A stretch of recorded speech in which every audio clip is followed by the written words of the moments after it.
Tata surya kita penuh dengan objek-objek misterius yang berasal dari mana-mana. Pada bulan Oktober 2017, para peneliti di Hawaii melihat benda misterius yang mereka namai Oumuamua.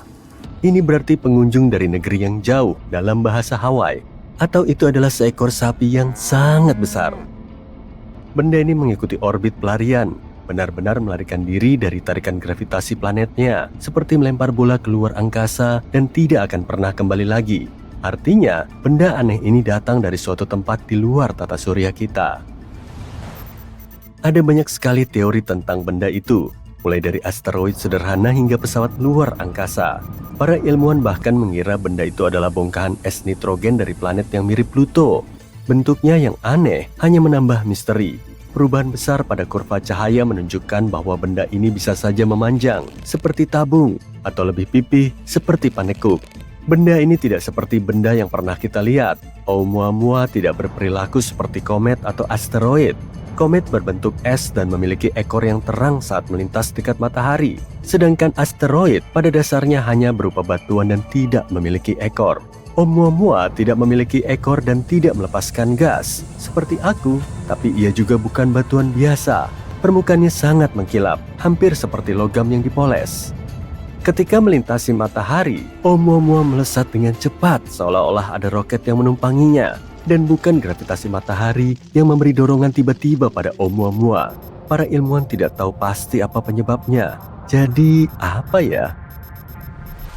Setelah bertahun-tahun melakukan penelitian, para ilmuwan sekarang berpikir bahwa Oumuamua mungkin adalah komet dengan hidrogen beku di permukaannya. Hidrogen ini bereaksi dengan sinar matahari, mempercepat komet dan mengubah lintasannya.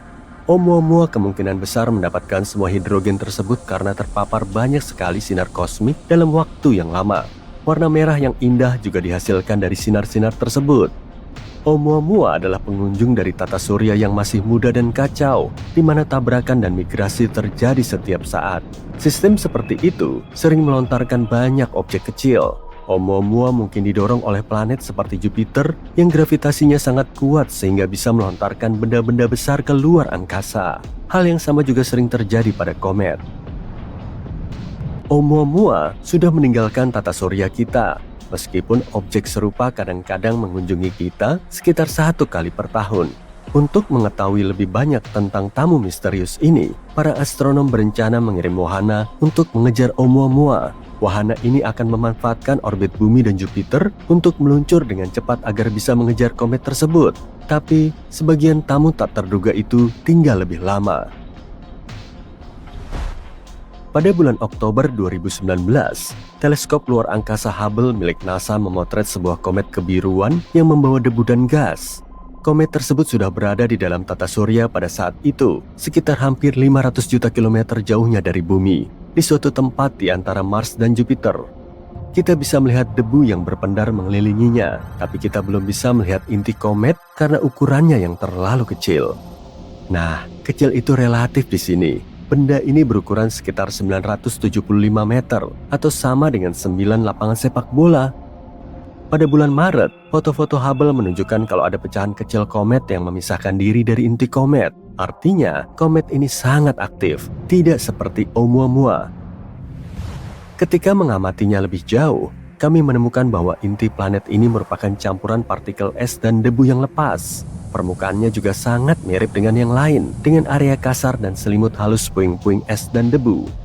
Komet ini ditemukan oleh astronom amatir Gennady Borisov, sehingga diberi nama komet 2I Borisov. Selamat! Para ilmuwan dengan cepat mengonfirmasi bahwa komet ini berasal dari luar tata surya. Dan benda-benda ini benar-benar membuat para turis antusias. Benda ini melaju dengan kecepatan luar biasa, yaitu sekitar 177.028 km per jam. Itu cukup cepat untuk mengelilingi bumi 4 kali hanya dalam waktu 1 jam. Kunjungan ini sangat menarik karena beberapa alasan. Sebagian besar komet di tata surya kita berasal dari sabuk Kuiper atau awan Oort. Sabuk Kuiper adalah area di luar orbit Neptunus. Sabuk Kuiper seperti cincin besar yang mengelilingi matahari yang dipenuhi dengan banyak objek kecil dan es. Semuanya merupakan sisa-sisa benda purba yang berasal dari masa ketika tata surya kita masih sangat muda. Awan Oort lebih jauh lagi. Awan ini seperti gelembung raksasa di sekeliling tata surya. juga dipenuhi objek-objek es yang sangat tua. Sebagian besar komet periode panjang berasal dari sana. Tapi dari mana asal komet 2I Borisov? Kita masih belum tahu pasti. Para ilmuwan mengatakan bahwa kemungkinan besar ia terbentuk di sistem bintang lain yang bisa jadi lebih muda atau lebih tua dari tata surya kita. Aneh juga kalau ada pilihan ketiga, NASA. Bagaimanapun, ia mungkin telah ditendang keluar dari sistem asalnya, seperti halnya Oumuamua. Meskipun komet 2I Borisov terlalu kecil untuk mempertahankan atmosfernya sendiri, komet ini mengalami koma ketika mendekati matahari. Koma adalah nama yang lucu untuk awan gas dan debu bercahaya yang mengelilingi inti komet. Awan ini terbentuk ketika panas matahari menyebabkan es komet menguap, melepaskan debu dan gas ke angkasa. Yang satu ini lebih bersahabat daripada Oumuamua dan memberi kita lebih banyak waktu untuk mempelajarinya. Hasilnya, kita belajar lebih banyak tentang sifat-sifat uniknya yang keren. Misalnya, ia tidak pernah berinteraksi dengan bintang lain. Tapi sayangnya, Borisov juga harus pergi. Sekarang ia berada di jalur yang akan membawanya kembali ke ruang antar bintang. Namun masih banyak pengunjung yang akan datang. Dan kamu mungkin pernah mendengar tentang yang satu ini. Komet besar 1996, itulah sebutan untuk komet Hyakutake. Nama komet ini juga diambil dari nama astronom yang menemukannya, Yuji Hyakutake. Kebetulan sekali komet ini ditemukan pada malam tahun baru. Pada tanggal 25 Maret 1996, benda ini melintas sangat dekat dengan bumi, hanya sekitar 0,1 satuan astronomi, sedikit lebih jauh dari bulan. Benda ini melintas di atas kutub utara. Ini merupakan salah satu perjumpaan komet terdekat dalam 200 tahun terakhir. Benda langit ini bisa dilihat di seluruh dunia dan tampak sangat terang dan indah di langit, membentang luas. Dan komet ini tidak hanya terlihat satu malam saja. Komet ini semakin terlihat selama bulan Maret dan menjadi salah satu objek paling terang di langit malam pada akhir bulan. Komet ini baru sepenuhnya memudar pada akhir bulan Mei. Komet ini merupakan komet periode panjang yang artinya butuh ratusan tahun untuk mengorbit matahari. Terakhir kali ia mengorbit adalah sekitar 17.000 tahun yang lalu, dan sekarang periode orbitnya bertambah menjadi 70.000 tahun. Tapi jangan kecewa, masih ada komet-komet lain yang akan mencerahkan siang dan malam kita. Selain itu, ada juga objek-objek ruang angkasa yang memilih untuk tinggal lebih lama.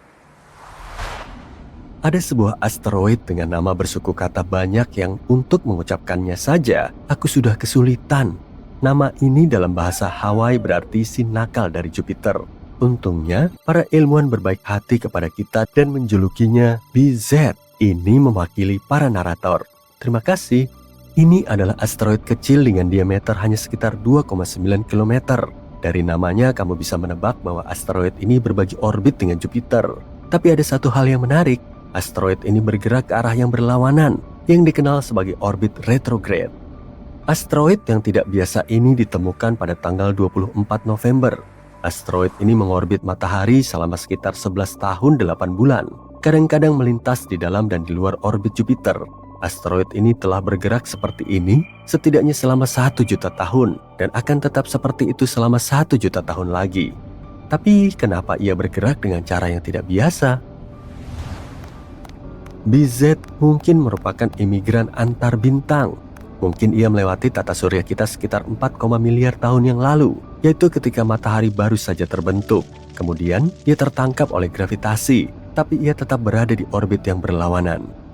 Atau mungkin berawal dari awan Oort, kemudian bisa jadi orbitnya yang aneh berasal dari planet 9 yang misterius, sebuah planet hipotetis yang diyakini ada di tata surya kita, jauh di luar Neptunus. Bagaimanapun, asteroid ini memberi kita lebih banyak wawasan tentang sejarah tata surya dan bagaimana materi organik bisa sampai ke bumi dari luar angkasa. Pada waktu-waktu tertentu, ada ribuan objek di tata surya kita yang berasal dari luar angkasa. Objek-objek itu tinggal di sini untuk jangka waktu yang berbeda-beda. Tapi terkadang kita beruntung, dan semua itu akhirnya mengajarkan kita banyak hal tentang ruang antar bintang. Pada tahun 2017, sebuah objek asing terlihat di tata surya kita. Objek itu berbentuk tabung panjang mirip dengan paneku.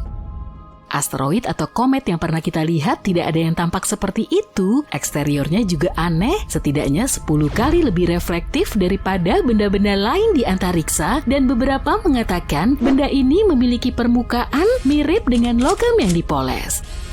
Ketika melewati matahari dan meninggalkan jangkauan kita, benda itu berakselerasi lebih cepat dari yang bisa dijelaskan oleh gravitasi kita. Sekilas benda ini seperti memiliki roket di punggungnya. Tamu tidak biasa ini bahkan memiliki nama khusus, yaitu Oumuamua. Nama ini berasal dari bahasa Hawaii yang berarti pengintai atau pengunjung dari negeri yang jauh. Dan karena karakteristiknya, para ilmuwan mulai bertanya-tanya apakah ini adalah kunjungan dari makhluk planet lain. Sebelum benar-benar percaya dengan dugaan fiksi ilmiah itu, para astronom mengumpulkan informasi yang bisa dipercaya. Dimulai dengan fakta bahwa Oumuamua pasti berasal dari tata surya lain, pasti ada kejadian buruk di sistem asalnya yang menyebabkan ia terlontar. Tapi mereka tidak tahu apakah benda itu komet atau asteroid. Keduanya merupakan benda langit yang mengorbit matahari, tapi memiliki komposisi dan perilaku yang berbeda. Komet sebagian besar tersusun dari es, debu, dan material berbatu yang sering disebut sebagai bola salju kotor. Ketika komet mendekati matahari, panasnya menyebabkan es menguap, melepaskan partikel gas dan debu ke angkasa. Hal ini menciptakan ekor bercahaya terang yang bisa memanjang hingga jutaan mil. Komet umumnya memiliki orbit elips yang seringkali membawa mereka dari bagian terjauh tata surya menuju ke matahari. Asteroid sebagian besar tersusun dari batu dan logam. Di tata surya kita, asteroid merupakan sisa-sisa pembentukan awal tata surya dan biasanya ditemukan di sabuk asteroid antara Mars dan Jupiter. Tidak seperti komet, asteroid tidak memiliki ekor saat mendekati matahari karena tidak memiliki es. Orbit asteroid umumnya mengikuti jalur yang lebih bundar dibandingkan dengan komet. Menurut perhitungan, Oumuamua seharusnya adalah komet karena tampaknya berasal dari lokasi yang berbeda di alam semesta. Namun Oumuamua tidak menunjukkan tanda-tanda khas aktivitas komet. Oumuamua tidak memiliki ekor dan tidak memuntahkan gas saat melintas. Tidak sepertiku. Meskipun berperilaku seperti komet, Oumuamua lebih mirip asteroid. Pertanyaan besar lainnya adalah bagaimana awal mula para ilmuwan bisa menemukan Oumuamua.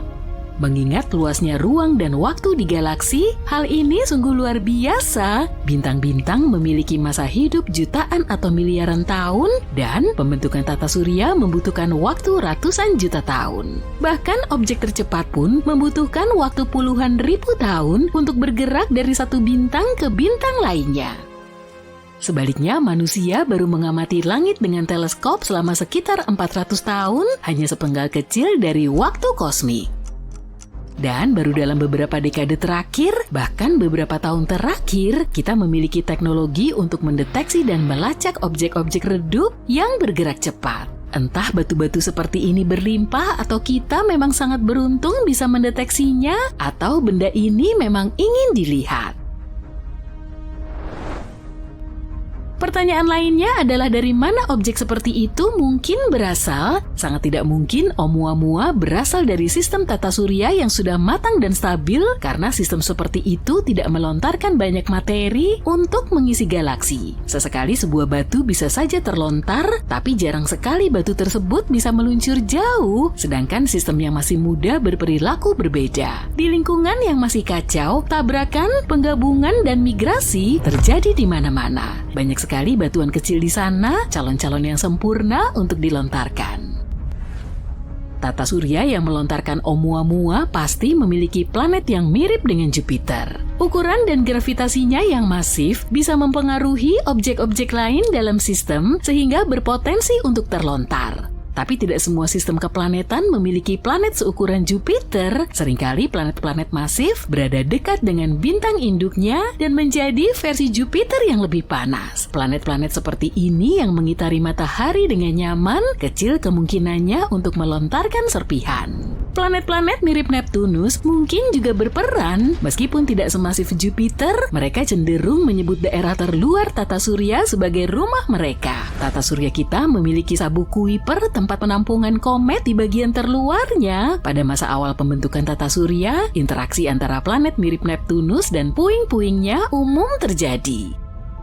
Akan tetapi menemukan planet serupa Neptunus di tata surya lain merupakan tantangan tersendiri. Metode yang digunakan untuk mendeteksi eksoplanet bekerja lebih baik pada objek masif yang dekat dengan bintang induknya, sehingga sulit untuk menemukan planet serupa Neptunus di tempat yang lebih jauh. Oumuamua juga dikaitkan dengan teori aneh tentang bagaimana kehidupan muncul di alam semesta, yaitu teori panspermia.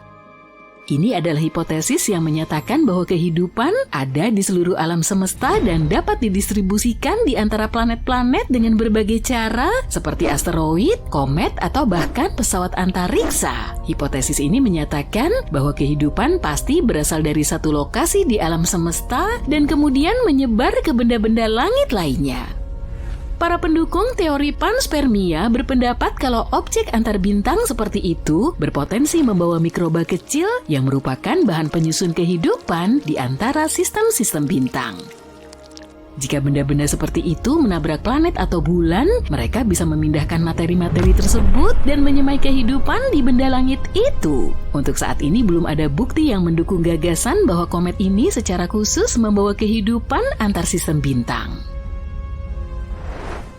Setelah penelitian bertahun-tahun, konsensus umum yang didapat adalah bahwa Oumuamua memang sebuah komet. Alasan komet ini bergerak secara aneh adalah karena mungkin ada hidrogen beku di permukaannya yang bereaksi ketika terkena sinar matahari. Semakin dekat ke matahari, semakin cepat dia bergerak melepaskan hidrogen itu dan mengubah jalurnya di tata surya. Warnanya juga mendukung teori ini. Warnanya merah yang mungkin berarti dia telah terpapar sinar kosmik untuk waktu yang lama. Semakin lama terpapar oleh sinar-sinar itu, maka semakin banyak hidrogen yang dikumpulkannya.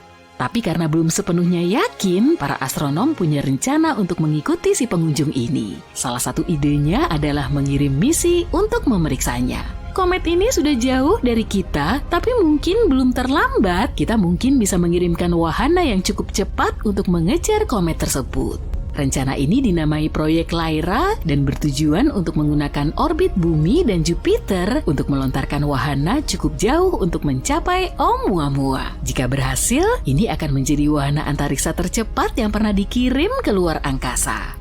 Salah satu potensi lintasan wahana antariksa ini adalah memanfaatkan tarikan gravitasi planet kita dan Jupiter sebagai efek lasso. Tapi bukan Ted Lasso ya. Wahana ini akan meninggalkan planet kita dan masuk kembali ke orbit bumi sebelum akhirnya dilontarkan untuk mendekati tarikan Jupiter. Wahana ini akan dikirim kembali ke dekat planet kita untuk kedua kalinya dan dilontarkan dengan kekuatan yang cukup untuk mencapai komet. Proyek Lyra juga ditujukan untuk mengikuti tamu jauh kedua bernama Borisov. Yang satu ini ditemukan oleh seorang astronom amatir dan kini namanya disematkan padanya. Yang menarik tentangnya adalah tampilannya yang bersih. Mirip dengan Oumuamua, kita juga belum pernah melihat yang seperti Borisov. Penelitian terhadap cahaya yang berasal dari awan debu dan gasnya menunjukkan kalau ia sangat bersih dibanding objek-objek antariksa lainnya. Setelah pertama kali ditemukan pada bulan Agustus 2019, para astronom mempelajari lintasannya di tata surya dan menyimpulkan bahwa Borisov juga berasal dari bintang lain. Tapi Borisov memberi kita lebih banyak waktu untuk mempelajarinya karena ditemukan lebih awal dalam perjalanannya melintasi wilayah kita. Para peneliti menggunakan teleskop canggih untuk melihat debu dari Borisov. Mereka menemukan Borisov melontarkan lebih dari 180 kg debu setiap detiknya. Mereka juga menemukan bahwa Borisov memiliki lebih banyak karbon monoksida daripada komet-komet di tata surya. Tapi jumlahnya tidak sama di seluruh bagian komet. Hal ini menunjukkan objek antariksa itu mungkin mulai terbentuk di dekat bintang induknya sebelum kemudian menjauh. Mungkin karena ada planet yang lebih besar di sistemnya. Cahaya dari Borisov jauh lebih terpolarisasi daripada cahaya dari komet-komet lain yang pernah kita lihat dan awannya sangat halus. Hal ini menunjukkan kalau Borisov tidak pernah berinteraksi dengan bintang lain.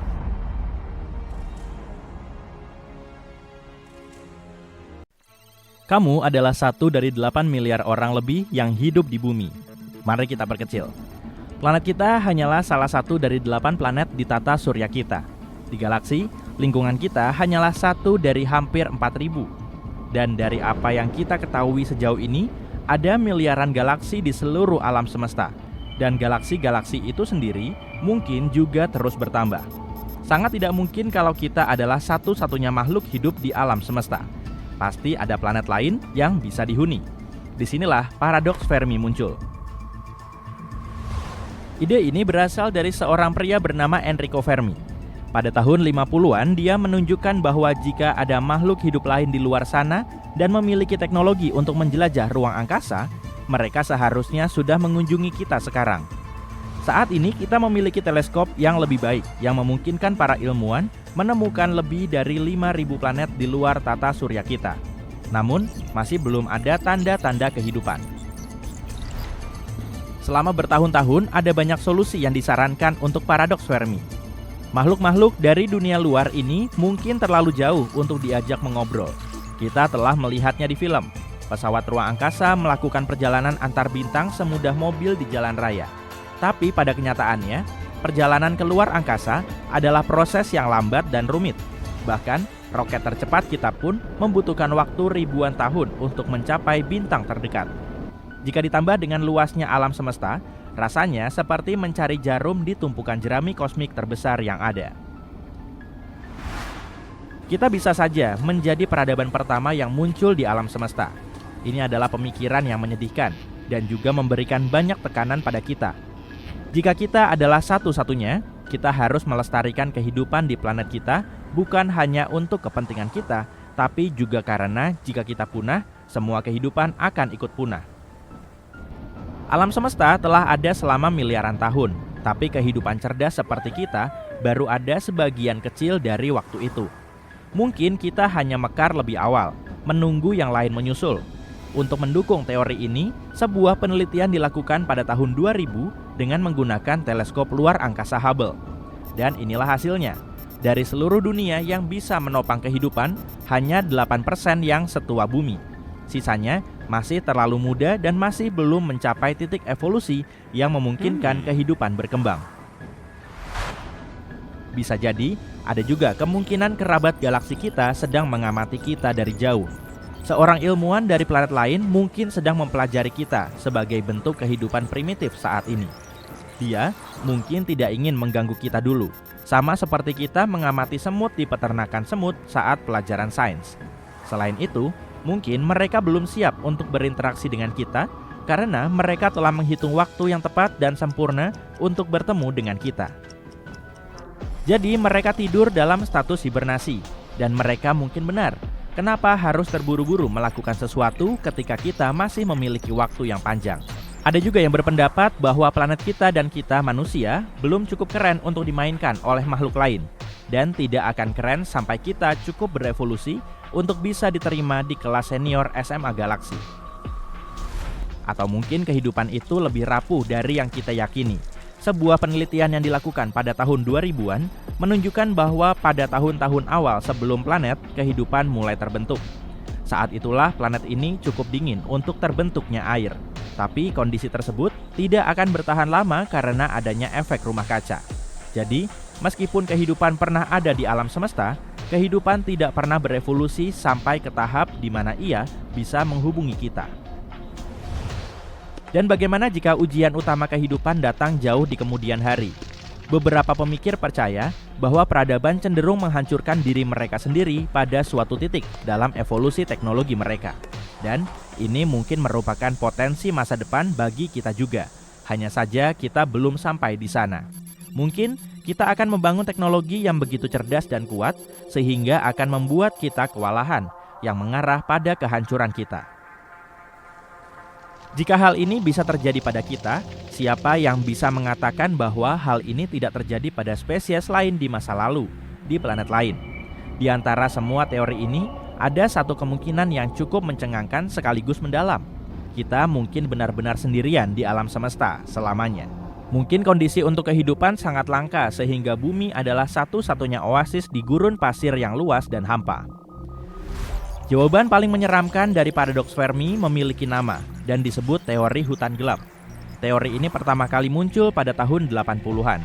Menurut teori ini, alam semesta adalah versi besar dari hutan berhantu dan jenis makhluk lain di luar sana sedang bermain petak umpet. Ini adalah versi yang diperluas dari kelangsungan hidup bagi yang terkuat. Sejarah di bumi menunjukkan bahwa kelompok yang kurang maju secara teknologi biasanya berakhir dengan keadaan yang lebih buruk ketika bertemu dengan kelompok yang lebih maju. Perbedaan teknologi yang sangat besar seringkali mengarah pada situasi di mana menyerang lebih dulu tampaknya merupakan pilihan terbaik. Jika ada kemungkinan kecil tetangga kosmik akan membahayakan kita, menghancurkan mereka terlebih dahulu bisa menjadi satu-satunya harapan. Jadi, jika galaksi penuh dengan kehidupan tingkat lanjut, sebaiknya kita tetap diam dan menghindari kontak. Peradaban lain mungkin akan mencapai kesimpulan yang sama. Bahkan, peradaban yang damai pun mungkin akan merasa terpaksa untuk menyerang demi bertahan hidup. Itulah kenapa beberapa ilmuwan mengkritik ide mengirim pesan ke luar angkasa dan berpikir bahwa mencari peradaban lain itu mungkin tidak ada gunanya. Namun ide ini bukanlah hal yang baru. Sebuah cerita dari tahun 40-an yang disebut Kontak Pertama menggambarkan manusia bertemu dengan jenis peradaban lain untuk pertama kalinya. Kedua kelompok ini menjadi teman, tapi tidak mau mengambil risiko untuk membiarkan satu sama lain menemukan planet asal mereka. Mereka lebih suka menghancurkan satu sama lain daripada mempertaruhkan keselamatan mereka. Kisah lainnya, The Forge of God, berbicara tentang bahaya sinyal kita yang mencapai spesies yang tidak ramah. Cerita ini membandingkan siaran bumi dengan tangisan bayi yang menarik perhatian serigala. Hal ini menunjukkan bahwa kita mungkin berada dalam bahaya karena keluguan kita. Teori hutan gelap juga dieksplorasi dalam sebuah drama radio berjudul Panggilan dari Jauh. Drama ini menunjukkan bagaimana penemuan kehidupan dunia lain di Pluto mengubah pandangan orang. Beberapa orang menyatakan bahwa berita itu palsu, yang lain mencoba memahami kenyataan bahwa kita tidak sendirian. Tapi drama ini juga menunjukkan bahwa mungkin kita harus fokus pada masalah kita sendiri dan bukannya mencari bintang-bintang. Jika itu tidak terdengar menakutkan, maka ini akan menakutkan. Kita telah mengirimkan sinyal keberadaan kita ke kosmos selama beberapa dekade. Saat ini, peradaban potensial yang berada dalam jarak 100 tahun cahaya dari kita mungkin akan menerima sinyal kita. Dan jika mereka cukup maju, mereka akan tahu persis di mana bisa menemukan kita. Jika ada alasan kenapa kita harus bersembunyi dari mereka, maka itu sudah terlambat. Di samping sepupu galaksi, kita perlu melanjutkan penelitian planet like Huni untuk alasan yang lebih mendesak.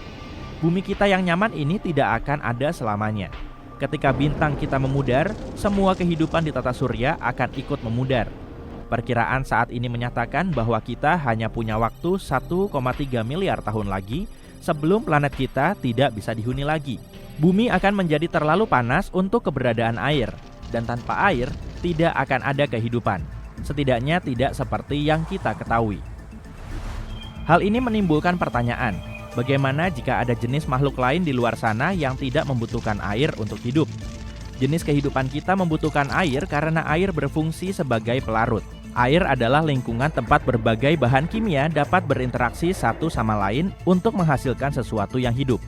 Beberapa penelitian terbaru menunjukkan bahwa mungkin ada pengganti air di alam semesta, yaitu karbon dioksida.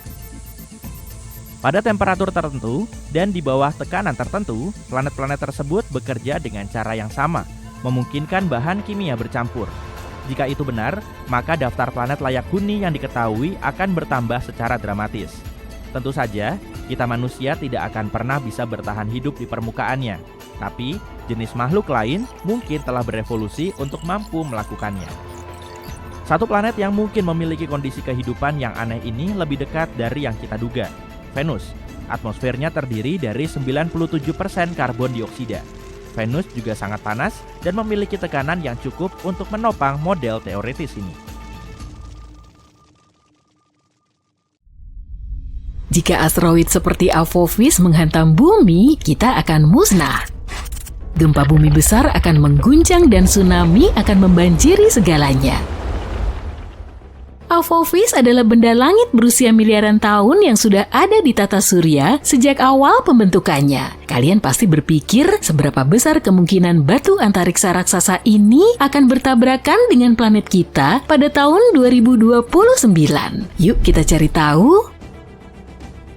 Apophis adalah asteroid besar yang ditemukan pada tahun 2004 oleh Observatorium Nasional Kitt Peak di Arizona. Sejak saat itu, asteroid ini dengan bangga menyandang predikat sebagai salah satu asteroid paling berbahaya yang pernah ditemukan. Lebarnya sekitar 335 meter, ukurannya sedikit lebih besar dari gedung Empire State dan Menara Eiffel. Saking menakutkannya, asteroid ini diberi nama Apophis seperti makhluk abadi dalam mitologi Mesir yang dianggap membawa kegelapan dan kehancuran abadi di bumi.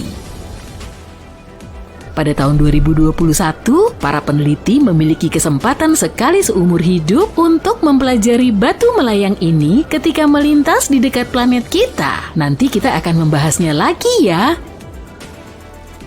Nah, beberapa ilmuwan mengatakan ada kemungkinan 2,7% Apophis akan menabrak bumi pada Jumat 13 April 2029. Efek Yarkovsky menjadi penyebabnya karena bisa sedikit mendorong batu antariksa ini ke arah bumi.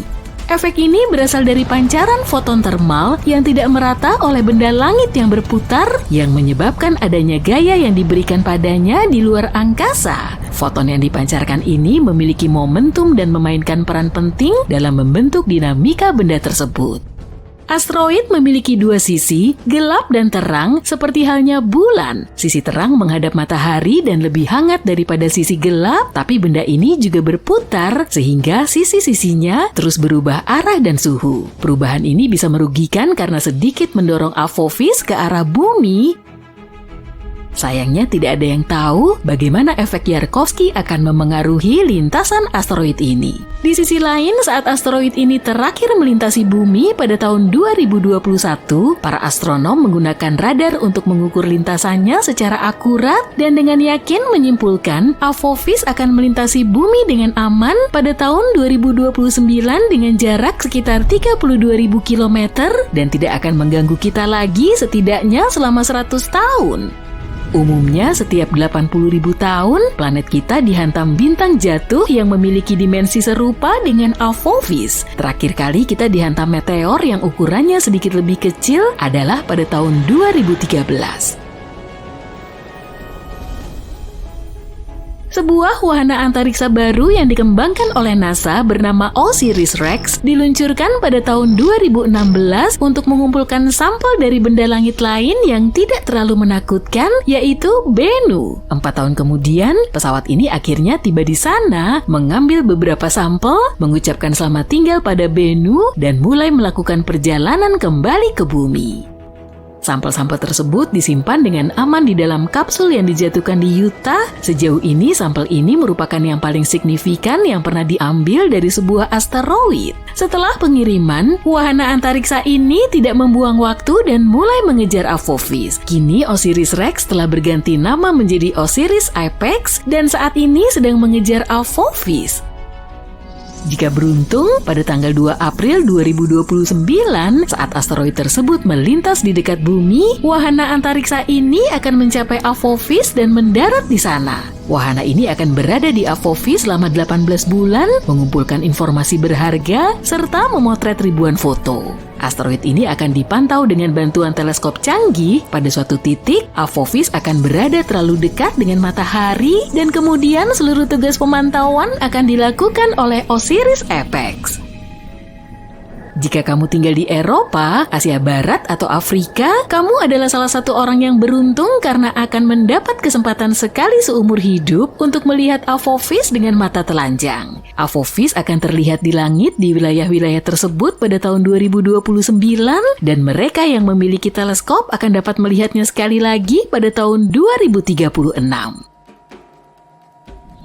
Osiris Apex pasti akan menghadapi kendala karena asteroid ini memiliki kerak yang tebal dan wahana ini tidak akan bisa mengumpulkan data semudah saat mengamati Bennu. Osiris Apex memiliki pendorong unik yang akan menerbangkan semua debu dari Apophis saat mendarat dan ini akan menjadi kesempatan bagus untuk menganalisis permukaan asteroid dan mengetahui apa saja unsur penyusunnya.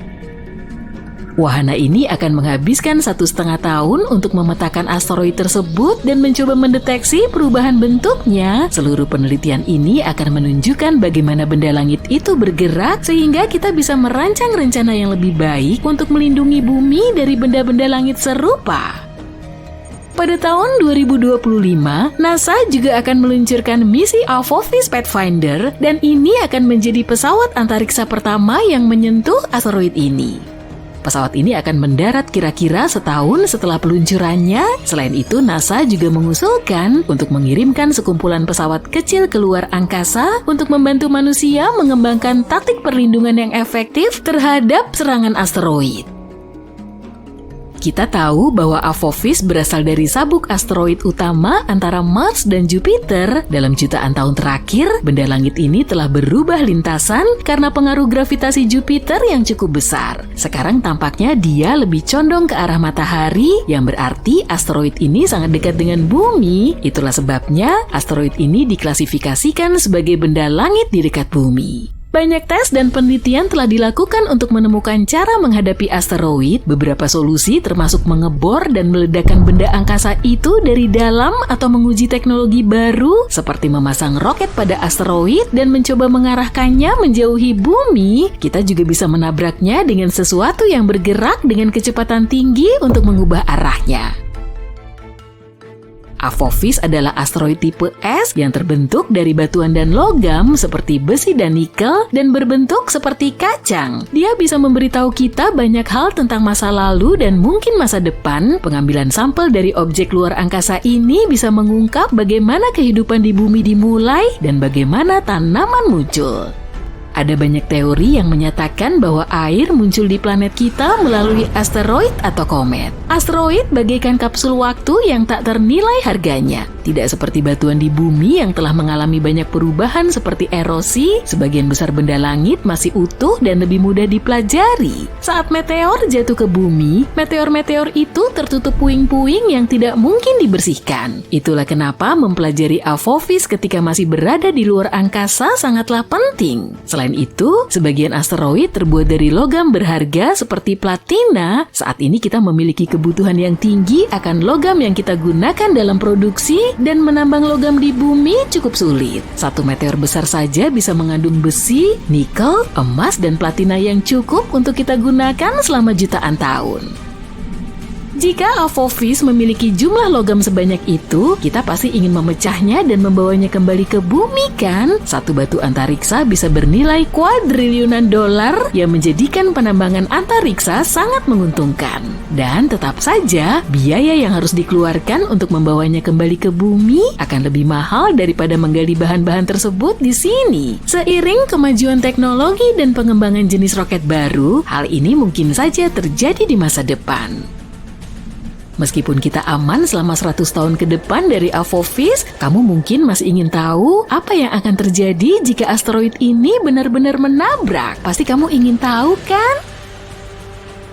Pertama, kamu akan mendengar suara hantamannya dan mengetahui apa yang terjadi meskipun berada bermil-mil jauhnya. Sebaiknya segera tinggalkan rumah atau apartemenmu. Tak lama setelah tabrakan, gempa bumi besar akan terjadi dan banyak gedung tinggi akan runtuh.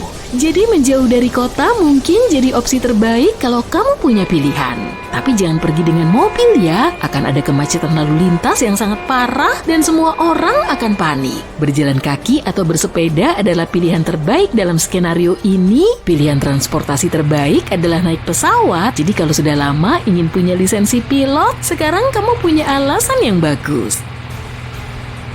Kalau sempat, bawalah makanan ringan dan air serta sepasang kaos kaki tambahan.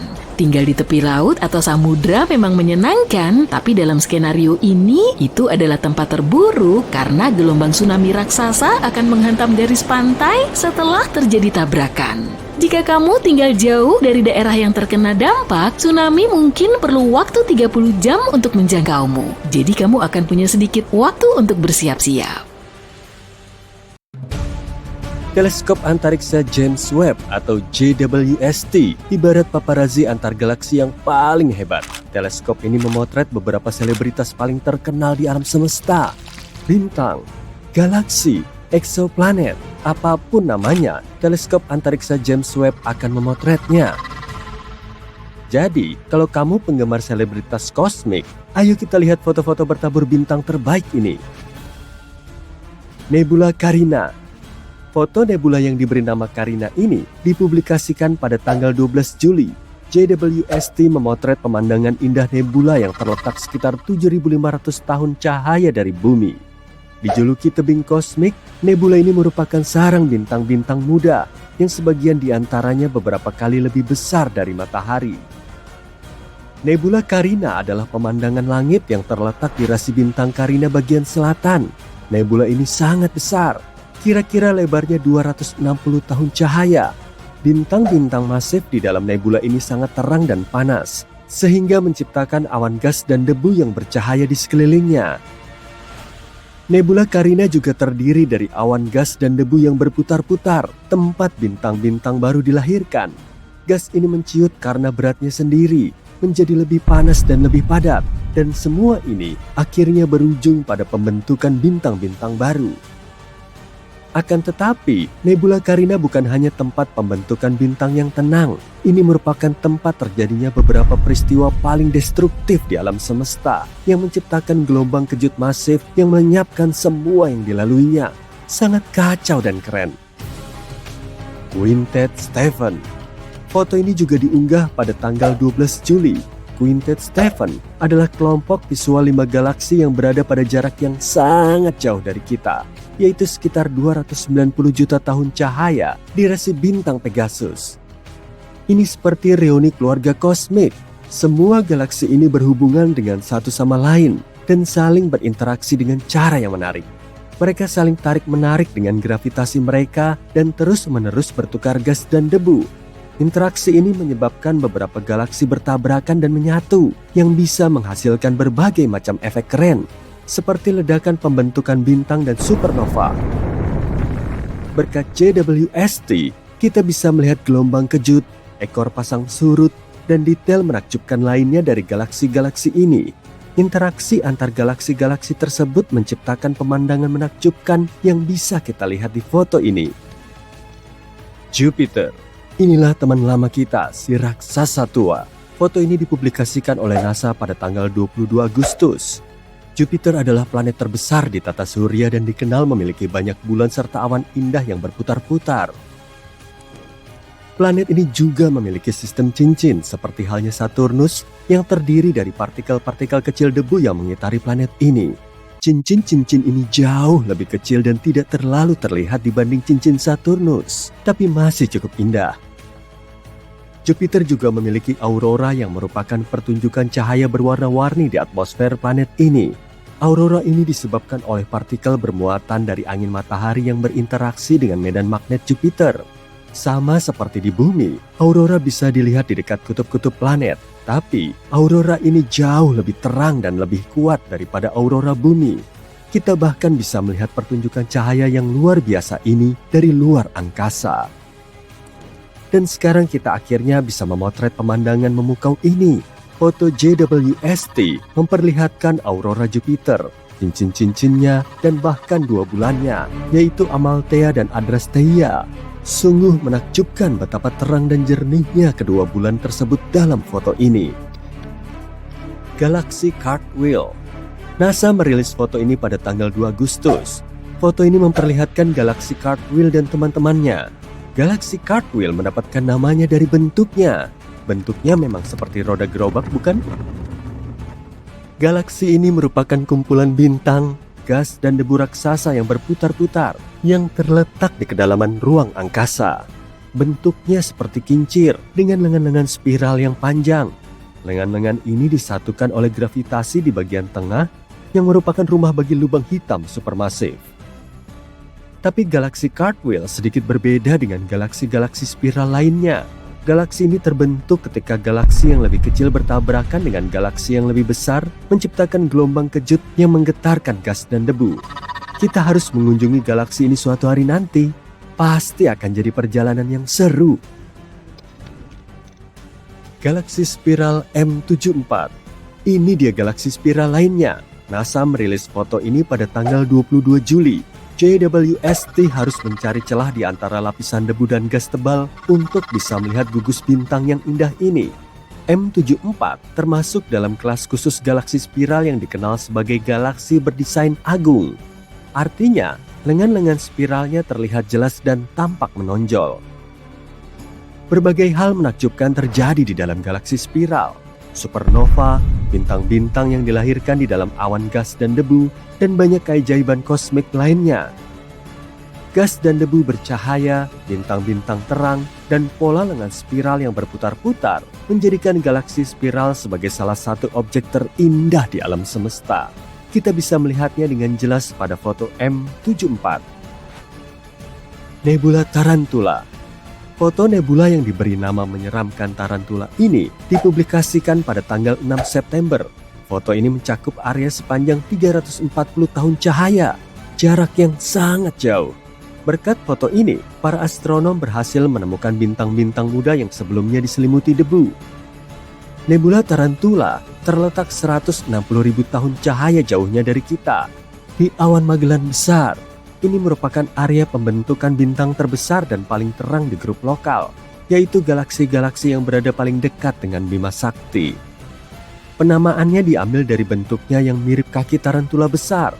Wilayah ini sangat luas, lebarnya sekitar 1000 tahun cahaya, dan merupakan rumah bagi bintang-bintang yang paling masif dan bercahaya di alam semesta. Salah satu alasan kenapa nebula Tarantula menarik bagi para ilmuwan adalah komposisinya. Komposisinya mirip dengan daerah bintang-bintang di Cosmic Noon, yaitu kondisi alam semesta kita saat masih berusia beberapa miliar tahun. Pada saat itu, pembentukan bintang berada pada puncaknya. Berkat teleskop Webb, kita bisa mempelajari galaksi ini dengan lebih baik dan mengetahui seperti apa alam semesta kita saat berada di puncaknya. Cincin Neptunus. Foto ini dipublikasikan pada tanggal 21 September 2022. Dalam foto ini kita bahkan bisa melihat 6 bulan kecil di dekat Neptunus dengan Triton yang bersinar terang di sudut kiri atas. Kalian tidak mengira itu matahari, bukan? Dan ya, Neptunus juga memiliki cincin. Cincin ini seperti aksesori kosmik terbaik karena menambah sentuhan kemewahan dan gaya pada planet ini. Tapi tidak seperti perhiasan duniawi lainnya. Cincin-cincin ini terbuat dari partikel-partikel kecil debu, bukan berlian atau emas.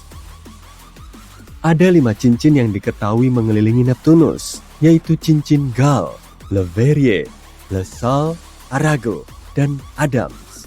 Para ilmuwan menduga cincin-cincin ini masih relatif muda, jauh lebih muda dari tata surya, dan jauh lebih muda dari misalnya cincin Uranus. Cincin-cincin ini mungkin terbentuk saat salah satu bulan terdalam Neptunus berada terlalu dekat dengan planet ini dan terkoyak oleh gravitasi. Kita belum pernah melihat cincin Neptunus seterang ini sejak Voyager 2 melintasinya pada tahun 1989. Jadi, ini kesempatan bagus untuk melihat cincin-cincin ini lebih dekat. Pilar-pilar penciptaan. Foto ini diterbitkan pada tanggal 19 Oktober. Pilar-pilar penciptaan menjadi terkenal berkat teleskop Hubble, tapi foto ini sangat tajam dan jauh lebih detail. Pilar-pilar yang berada di nebula elang ini memiliki tinggi sekitar 5 tahun cahaya, yang berarti amat sangat panjang. Dan mereka tampak seperti formasi batuan yang megah, hanya saja jauh lebih transparan. Seperti layaknya latar film Hollywood, tempat ini penuh dengan aksi dan efek khusus. Ini merupakan tempat terjadinya proses-proses paling dramatis di alam semesta. Gas dan debu menciut karena gravitasinya sendiri, membentuk gumpalan-gumpalan yang pada akhirnya akan menjadi bintang. Tempat ini penuh dengan radiasi yang kuat, semburan partikel berenergi tinggi, dan supernova, seperti versi kosmik dari Survivor. Dan kalau itu belum cukup menyeramkan, berikut foto lain yang dipublikasikan oleh NASA pada tanggal 19 Oktober. Mereka membagikan tepat sebelum Halloween. Di sini, pilar-pilar itu tampak seperti tangan yang sedang menggapai sesuatu. Nah, semua foto ini memberi kita pemandangan yang benar-benar menakjubkan. Foto-foto ini mengingatkan kita akan kompleksitas alam semesta yang luar biasa dan hal-hal menakjubkan yang terjadi bahkan di sudut-sudut tergelap dan terpencil dari kosmos. Mari berharap teleskop James Webb akan terus memukau kita di masa depan. Medan magnet bumi menyembunyikan cerita yang menarik. Ternyata medan magnet bumi semakin melemah dari hari ke hari. Bahkan hal ini telah terjadi selama 3.000 tahun terakhir. Dan jika tren ini terus berlanjut, kita akan menghadapi masalah dalam 1 milenium ke depan. Apa masalahnya? Bayangkan ini. Magnet utara menjadi magnet selatan dan sebaliknya. Cukup liar bukan? Ketika hal ini terjadi, perisai magnetik pelindung planet kita akan melemah sehingga lebih banyak sinar kosmik yang menghantam kita. Partikel-partikel berenergi tinggi dari alam semesta ini bisa menyebabkan kerusakan elektronik di satelit-satelit kita dan menghasilkan elemen-elemen yang bisa membahayakan kita. Kali terakhir pembalikan polaritas terjadi antara 772.000 hingga 774.000 tahun yang lalu. Untungnya, umat manusia punya orang-orang yang cukup pintar dalam hal ini yang menyelidiki sejarah medan magnet bumi. Mereka mengambil inti sedimen dari dasar laut dan mempelajari magnetisasi fosil untuk mengetahui kapan pembalikan ini terjadi di masa lalu dan kapan hal itu mungkin terjadi lagi. Kelompok peneliti lain sedang mempelajari anomali Atlantik Selatan, sebuah wilayah luas di medan magnet bumi yang sekitar 3 kali lebih lemah daripada medan magnet di kutub. Dengan menggunakan data dari beberapa satelit, mereka mencoba mencari tahu apa yang menyebabkan SAA dan bagaimana perubahannya di masa depan. Hal ini dapat memberi kita gambaran sekilas tentang bagaimana medan magnet yang melemah dapat mempengaruhi satelit dan planet kita. Tentu saja, generasi kita tidak akan berada di sini untuk menyaksikan perubahan ini. Tapi ini membuat kita bertanya-tanya, seperti apa planet ini jika terbalik? Secara magnetis maksudnya. Para astronom NASA juga telah mengumumkan bahwa dalam 4 miliar tahun lagi, galaksi Bima Sakti akan mengalami perubahan besar. Setelah terjadi tabrakan kosmik yang akan mengguncang segalanya. Maksudku bukan tabrakan kecil, melainkan tabrakan dahsyat dengan galaksi tetangga kita, galaksi Andromeda. Manusia harus bersiap-siap untuk peristiwa ini karena matahari mungkin akan terlempar ke wilayah galaksi yang baru. Namun, bumi dan tata surya kita mungkin tidak akan terpengaruh secara serius. Kedengarannya sulit dipercaya. Jadi, bagaimana bisa? Teleskop Hubble milik NASA melakukan pengukuran yang sangat teliti terhadap gerak Andromeda. Meskipun kedua galaksi akan saling bertabrakan, bintang-bintang di dalam masing-masing galaksi terpisah sangat jauh, sehingga tidak akan bertabrakan dengan bintang-bintang lain saat bertabrakan. Akan tetapi, bintang-bintang itu akan terlempar ke orbit yang berbeda di sekeliling pusat galaksi yang baru. Menurut simulasi, tata surya kita mungkin akan terlempar lebih jauh dari inti galaksi dibanding saat ini. Singkirkan teleskop kalian tidak perlu menghitung mundur waktu. Peristiwa ini kemungkinan terjadi dalam waktu sekitar 4 miliar tahun lagi. Jadi peluang kita untuk menyaksikannya sangat kecil. Saturnus mulai kehilangan cincinnya. Untungnya, kita tidak akan berada di sini untuk menyaksikan peristiwa menyedihkan ini. Tampaknya, cincin-cincin itu ditarik ke dalam Saturnus sebagai hujan partikel es. Semuanya di bawah pengaruh medan magnet Saturnus. Menurut penelitian NASA, hujan cincin ini menguras sejumlah air yang bisa mengisi kolam renang seukuran Olimpiade dari cincin Saturnus setiap setengah jam. Seluruh sistem cincin Saturnus kemungkinan akan hilang dalam 300 juta tahun. Para ilmuwan percaya bahwa kita harus menganggap diri kita beruntung bisa menyaksikan sistem cincin Saturnus, karena sistem cincin ini tampaknya berada di tengah-tengah masa hidupnya. Tapi, jika kita berpikir seperti itu, bahwa cincin di sekeliling planet hanya bersifat sementara, ada kemungkinan kita baru saja melewatkan sistem cincin raksasa di Jupiter atau sistem cincin di Uranus dan Neptunus. Planet-planet ini memiliki cincin tipis di sekelilingnya sekarang. Para ilmuwan telah lama memperdebatkan apakah Saturnus terbentuk bersamaan dengan cincinnya atau apakah planet ini mendapatkannya di kemudian hari.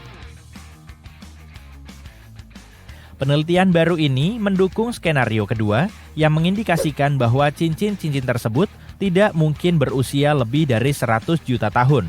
Sementara Saturnus sendiri berusia sekitar 4,5 miliar tahun. Apa yang menyebabkan cincin-cincin itu muncul pada awalnya? Ada beberapa teori. Salah satunya, cincin-cincin itu bisa saja terbentuk ketika bulan-bulan es kecil yang mengitari Saturnus bertabrakan. Mungkin karena orbitnya dikacaukan oleh tarikan gravitasi dari asteroid atau komet yang lewat. Siapa yang akan tahu seperti apa rupa manusia di masa depan? Sepertinya kita tidak akan melihat perubahan besar dalam hidup kita. Namun, mari kita melakukan perjalanan ke masa depan dan merenungkan seperti apa kita akan berevolusi. Akankah kita menjadi cyborg dengan segala macam implan mesin yang keren? Atau mungkin kita akan menjadi spesies hibrida antara makhluk biologis dan buatan?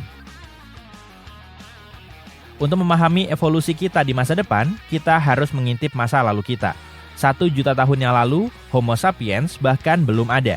Namun, ada beberapa spesies lain yang mirip, seperti Neanderthal. Maju cepat ke masa sekarang, manusia telah menjadi lebih tinggi dan lebih kokoh.